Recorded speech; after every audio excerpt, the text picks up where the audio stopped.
ഇനിയിപ്പോൾ വരുന്ന ഒരു പ്രധാനപ്പെട്ട വാർത്തകളിലേക്കാണ്. തിരുത്തൽ നടപടികളിലേക്ക് കടക്കാനൊരുങ്ങിയതാ CPM. പൊതുജനങ്ങളിലേക്ക് ഇറങ്ങിച്ചെന്ന് ആളുകളെ കേൾക്കാൻ തീരുമാനിക്കുകയാണ് CPM കേന്ദ്ര കമ്മിറ്റി. ജനങ്ങൾക്കിടയിൽ പാർട്ടിയോടുള്ള വിരോധം ഇല്ലാതാക്കണമെന്നാണ് നിർദ്ദേശം. മത സാമുദായിക സംഘടനകൾ കേരളത്തിൽ CPM-നെതിരെ പ്രവർത്തിക്കുന്നുവെന്നും കേന്ദ്ര കമ്മിറ്റിയിൽ വിലയിരുത്തലുണ്ടായി. അർജുൻ പീതാംബരൻ ചേരുന്നുണ്ട്. അർജുൻ, ചർച്ചകൾ ഇങ്ങനെ ഒരുപാട് നടന്നു. തെരഞ്ഞെടുപ്പിന് ശേഷം ഒരുപാട് വിമർശനങ്ങൾ CPM ഏൽക്കുകയും ചെയ്തു. ഇപ്പോൾ കേന്ദ്ര കമ്മിറ്റിയിൽ സംസ്ഥാന നേതൃത്വത്തിനെതിരായ രൂക്ഷ വിമർശനങ്ങളാണോ അതോ സ്വാഭാവികമായും ഉണ്ടായ തിരിച്ചടി എന്നാണോ? എന്തൊക്കെയാണ് ഈ തോൽവിക്ക് കാരണമായി കേന്ദ്ര നേതാക്കൾ കണ്ടെത്തുന്നത്?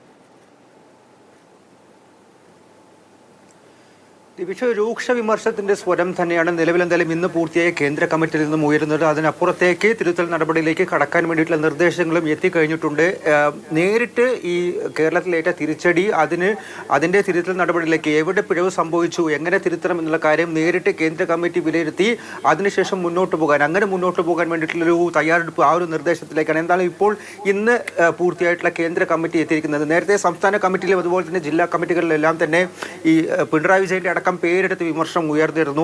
പ്രധാനമായിട്ടും സാമുദായിക വിഭാഗങ്ങളെല്ലാം തന്നെ തിരിച്ചടി, സാമുദായിക വിഭാഗങ്ങളുടെ അടക്കം മതവിഭാഗങ്ങളുടെ അടക്കം വോട്ട് ഈ BJPക്കും അതുപോലെ തന്നെ കോൺഗ്രസിലേക്കും ഷിഫ്റ്റ് ചെയ്തത് CPM-ന് വലിയ തിരിച്ചടിയായി.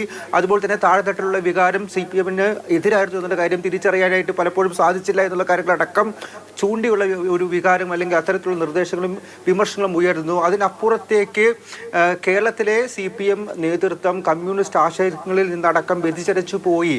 അത് വലിയ രീതിയിൽ തിരഞ്ഞെടുപ്പിനെ ബാധിച്ചു, CPM-നെ ബാധിച്ചു. ശരി, എന്തായാലും വലിയ തിരുത്തലുകൾ വേണ്ടിവരും എന്ന ഒരു നിർദ്ദേശം തന്നെ കേന്ദ്ര നേതാക്കളുടെ ഭാഗത്തുനിന്നുകൂടി വരികയാണ്.